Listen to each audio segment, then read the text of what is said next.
Hello everyone, welcome to my YouTube channel English আড্ডা। তোমাদের সকলকে স্বাগত জানাচ্ছি আমার ইউটিউব চ্যানেল ইংলিশ আড্ডাতে। সবাই সুস্থ আছো, ভালো আছো আশা করছি। এবার আমরা কিছুগুলো গ্রুপ সি এর প্রিভিয়াস ইয়ার কোয়েশ্চেন আলোচনা করব, যেটা তোমাদের ইংলিশে 15 মার্কসের এসেছে 2017। তাহলে দেখা যাক, সময় না নষ্ট করে আমরা প্রিভিয়াস ইয়ার কোয়েশ্চেনে দিকে এগিয়ে যাই। ফার্স্ট হচ্ছে যেটা মার্ক করা আছে 31 নম্বরে, যেটা লেখা আছে I regret to inform you that dash. এখানে যখনই রিগ্রেট টু ইনফর্ম লেখা থাকে, যখনই রিগ্রেট টু ইনফর্ম এই ওয়ার্ডটা লেখা থাকে, তখন কোন এই চারটে অপশানের মধ্যে কোনটা হবে? যদি এইরকম আই রিগ্রেট টু ইনফর্ম যদি লেখা থাকে, তখন সবসময় খারাপ খবরের জন্য এই জিনিসটা দেওয়া থাকে, অর্থাৎ স্যাড নিউজ, দুঃখজনক খবর অথবা খারাপ খবর, এই জিনিসটার জন্য আই রিগ্রেট টু ইনফর্ম এই গোটা ফ্রেজটা লেখা হয়। তাহলে 31 নাম্বারের অপশানটা কোনটা হয়ে গেল? 31 নাম্বারটা হয়ে গেল তোমার স্যাড নিউজ। স্যাড নিউজ, ঠিক আছে? I regret to inform you that sad news. Then second number কোয়েশ্চেনে যাই। সেকেন্ড নাম্বারের কোয়েশ্চেনে বলা হচ্ছে যে অ্যানাদার ব্যাফলিং চেঞ্জ, এটা A number option, and I notice in him. Then C নাম্বারে রয়েছে nowadays is that he and avoid to speak to me. এখানে which part is above sentence has an error. এখানে কোন জায়গাটা বলা হচ্ছে যে অ্যারর রয়েছে, ভুল রয়েছে? এখানে কোয়েশ্চেনটা ভালোভাবে পড়লে আমরা দেখতে পাবো যে অ্যানাদার ব্যাফলিং যেখানে আছে, অ্যানাদার ব্যাফলিং চেঞ্জ, এই অংশটা কিন্তু তোমাদের ভুল রয়েছে, এটা হচ্ছে অ্যারর। মানে এই নাম্বার অপশানটা হচ্ছে অ্যারর। এখানে কোন পার্টটা বলা হয়েছে, তাহলে এই নাম্বার অপশানটা হয়ে গেল তোমার error. Then third number question, write an abstract of the essay. এখানে আন্ডারলাইন কোনটাতে করা আছে? এটা অ্যাবস্ট্রাক্ট নামক ওয়ার্ডটিতে আন্ডারলাইন করা আছে। এই অ্যাবস্ট্রাক্ট নামক ওয়ার্ডটির মানেটা বলা হচ্ছে এই চারটের মধ্যে কোনটা হবে? সামারি মানে সংক্ষিপ্ত, টাইটেল মানে কোনো কিছুর নাম বোঝানো হয়, প্ল্যান মানে পরিকল্পনা, কনক্লুশন মানে হচ্ছে সারাংশ। এই অ্যাবস্ট্রাক্ট মানেও হচ্ছে সংক্ষিপ্ত। তাহলে তোমরা ভালোভাবে বুঝতে পারছো যে এটার মানেটা কি হয়ে যাবে? থার্ড নাম্বার কোয়েশ্চেনে অ্যাবস্ট্রাক্ট মানে হয়ে যাবে তোমার সামারি। বোঝা গেছে? এবার দেখো ফোর্থ নাম্বার কোয়েশ্চেনে লেখা আছে pick out the correct sentence. যেটা সঠিক সেন্টেন্স আছে, এই স্ট্রাকচারগুলো আমাদেরকে একবার দেখে নিতে হবে। এই স্ট্রাকচারগুলোর মধ্যে কোন জায়গাটা কি ভুল আছে সেটা দেখলে আমরা বুঝতে পারবো। To be intelligent is more essential. দেখো ইজ মোর এসেন্সিয়াল আছে, এখানে being intelligent is more essential হয়েছে। Then to be the hard working, এখানে দেন বিং হার্ড ওয়ার্কিং, এটা কিন্তু স্ট্রাকচারটা একেবারে ভুল আছে, সেকেন্ড নাম্বার স্ট্রাকচারটাও ভুল আছে। For one to be intelligent is more important than being hard working, third number স্ট্রাকচারটাও ভুল রয়েছে, ঠিক আছে? কোনোটাই ঠিকভাবে কম্পারেটিভ ডিগ্রি বোঝানো হয়নি। এবার দেখো ফোর্থ নাম্বার স্ট্রাকচারটা, being intelligent is more essential than being the hard working, মানে ইন্টেলিজেন্টটা বেশি পরিমাণে গুরুত্বপূর্ণ কোটা কিসের থেকে? হার্ড ওয়ার্কিং থেকে বেশি পরিমাণে গুরুত্বপূর্ণ। তাহলে আমাদের এই চারটে অপশানের মধ্যে কারেক্ট সেন্টেন্স যদি বলা হয় কোনটা হয়ে গেল? কারেক্ট সেন্টেন্স হয়ে গেল being intelligent is more essential than being hard working. এবার দেখো ফোর্থ নাম্বার কোয়েশ্চেনে আমরা চলে যাচ্ছি, ফিফথ নাম্বার কোয়েশ্চেনে। ফিফথ নাম্বার কোয়েশ্চেনে বলা হচ্ছে would you mind moving the car, this above sentence is a. এই ওপরের যে বাক্যটা সেটা কি বোঝানো হচ্ছে? কোনো কিছুর কোয়ারি মানে কোনো কিছু কোয়েশ্চেন জিজ্ঞেস করছে, নাকি পোলাইট রিকোয়েস্ট মানে খুব নম্রভাবে কাউকে ভদ্রভাবে অনুরোধ জানাচ্ছে, অ্যাডভাইস তোমার উপদেশ দেওয়া হচ্ছে, নাকি সাজেশন কোনো কিছু বলা হচ্ছে যে এইরকমভাবে করা হচ্ছে, সাজেশন দেওয়া হচ্ছে। তাহলে দেখো would you mind moving the car, তুমি কি এই কারটা একটু সরাতে পারো? তাহলে আমাদেরকে এখানে পোলাইট রিকোয়েস্ট করা হচ্ছে। কী করা হচ্ছে? পোলাইট রিকোয়েস্ট হয়ে যাবে। বোঝা গেছে? তাহলে ফিফথ নাম্বারে যে কোয়েশ্চেন সেটার অ্যান্সার হয়ে গেল পোলাইট রিকোয়েস্ট। দেন আমরা 6 নম্বর কোয়েশ্চেনে চলে যাব, what is the time dash your watch. যখন বলা হবে যে তোমার ঘড়ি অনুযায়ী কি মনে হচ্ছে কটা বাজছে, তখন ইন হয় না, ঠিক আছে, অনও হয় না, অ্যাটও হয় না। তাহলে আমরা অপশান টেস্ট করেই বলে দিতে পারবো এখানে কোনটা হয়ে যাবে, by your watch, by your watch হবে। What is the time by your watch মানে তোমার ঘড়ি অনুযায়ী। এবার দেখো দেখো তোমাদের অ্যারোর থেকে অনেক কোয়েশ্চেনেই এসেছে, তাহলে আমাদেরকে সেন্টেন্স স্ট্রাকচার, টেন্স এগুলো ভালোভাবে দেখে যেতে হবে।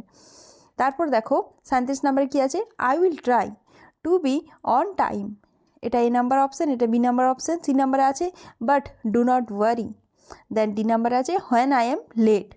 Which part is the above sentence has an error, কোনটায় আমাদের এক ভুল আছে, এ বি সি নাকি ডি। তাহলে দেখো খুব সূক্ষ্ম একটা ভুল আছে, সেটা হচ্ছে but, but do not worry, এখানে হয়ে যেত ডোন্ট ওয়ারি, ডোন্ট ওয়ারি, ঠিক আছে। এটা যদি সঠিক বলা হয় তাহলে ডু নট ওয়ারি। তাহলে আমরা বুঝতেই পারছি সি নাম্বার কোয়েশ্চানে এই যে বাট ডু নট ওয়ারিটা হয়ে যেত বাট ডোন্ট ওয়ারি, এটা সঠিক ফর্মটা, ডু নট ওয়ারিটা এখানে হবে না। এবার আমরা 38 নাম্বার কোয়েশ্চেনে চলে যাই। এখানে কি বলা হচ্ছে, or is it some humble lay familiar matter of today in this above lines the word humble means, এখানে হাম্বল মানে কি বোঝানো হচ্ছে, ওপরের যে ওয়ার্ডটা হাম্বল দেওয়া আছে এটার মানে সিনোনিম বলা হচ্ছে যে হাম্বল বলতে এখানে কি বোঝানো হচ্ছে, যে ওপরের যে সেন্টেন্সটা আছে এখানে হাম্বল বলতে কি বোঝানো হচ্ছে, হাম্বল মানে হচ্ছে ছোট অথবা তুচ্ছ, কি বোঝানো হচ্ছে, ছোট জিনিসকে বলা হচ্ছে অথবা তুচ্ছ, তুচ্ছ জিনিসকে আমরা হাম্বল কথার অর্থ এখানে দেখতে পাচ্ছি, এই জায়গাতে, বুঝেছো, এই জায়গাতে আমরা দেখতে পাচ্ছি। তাহলে আমরা উইক, ক্রাউডলি, ইনসিগনিফিক্যান্ট নাকি মিক কোনটা লিখবো, ভালো করে দেখো, তোমরা নিজেরাই বলতে পারবে। ইনসিগনিফিক্যান্টটা হয়ে গেল তোমার হাম্বলের আসল মানে, ঠিক আছে। এবার চলে যাই আমরা 9 নাম্বার কোশ্চেনে, 1 or 2 stars were still dash the sky, এখানে 4টা অপশান দেওয়া নেই, এখানে বার্নিং আছে, টার্নিং আছে, তোমরা নিজেরাও জানো এবং বলতেও পারবে যে আসল স্টারগুলো কি করে আকাশে, টুইঙ্কলিং করে, তাই না, টিঙ্কলিং হবে না, এটা হয়ে যাবে টুইঙ্কলিং, এই টুইঙ্কল টুইঙ্কল লিটল স্টার, তাই না। তাহলে এগুলো এই অপশানগুলো সবগুলোই ভুল আছে। বার্নিং মানে তো জ্বলে যাওয়া, আর টার্নিং মানে হচ্ছে তোমার ফেরা, তাহলে এখানে মিট করে, তাই না, আকাশে stars were still twinkling in the sky, option C হয়ে গেল আমাদের সঠিক অ্যান্সার।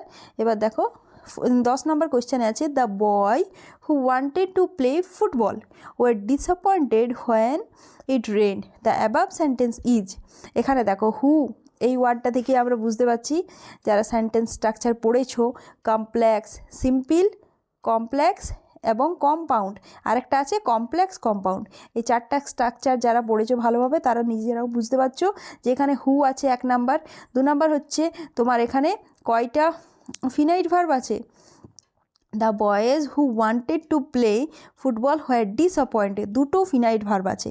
তাহলে আমরা এটা কোন সেন্টেন্সে ফেলতে পারি, mixed sentence, simple sentence, compound নাকি কমপ্লেক্স, এটা অবশ্যই হয়ে যাবে তোমার কমপ্লেক্স সেন্টেন্সে। তাহলে আমাদের 10 নম্বর কোয়েশ্চেনটা হয়ে গেল এ নাম্বার অ্যান্সার, ঠিক আছে। এবার দেখো, pick out the antonym of the word trivial, trivial মানেও হচ্ছে তুচ্ছ, ট্রিভিয়াল মানে কি তুচ্ছ, তাহলে আমার দিকে অ্যান্টোনিম বলা হচ্ছে মানে বিপরীত শব্দ, এটার মানে হচ্ছে তুচ্ছ অথবা ছোট যাই বলতে পারো। তাহলে আমাদের বিপরীত অর্থ যদি বলি, আমাদের সবথেকে কাছে যেটা আছে সেটা হচ্ছে ইম্পর্ট্যান্ট, সবথেকে গুরুত্বপূর্ণ, সবথেকে মূল্যবান, সেটা হয়ে গেল ট্রিভিয়ালের অপোজিট মিনিং। ইনসিগনিফিক্যান্ট হবে না, ফিউটাইলও হবে না, আর ফার্স্টও একেবারে তোমার বিপরীত শব্দ হচ্ছে না। এবার দেখো তোমার 12 নম্বর কোয়েশ্চেনে যেটা আছে, এ গ্রুপ অফ এলিফ্যান্ট, এটা আমরা তোমার নাউন পড়তে গিয়ে কোনখানে পড়েছি বলো তো, কালেকটিভ নাউনে, কালেকটিভ নাউনে আমরা এই ওয়ার্ডটা পড়েছি যে এ গ্রুপ অফ এলিমেন্টকে কি বলা হয়, কালেকশন তো বলা হয় না, স্কুল হবে না, লিটারও হবে না, তাহলে কি হয়ে যাবে, হার্ড।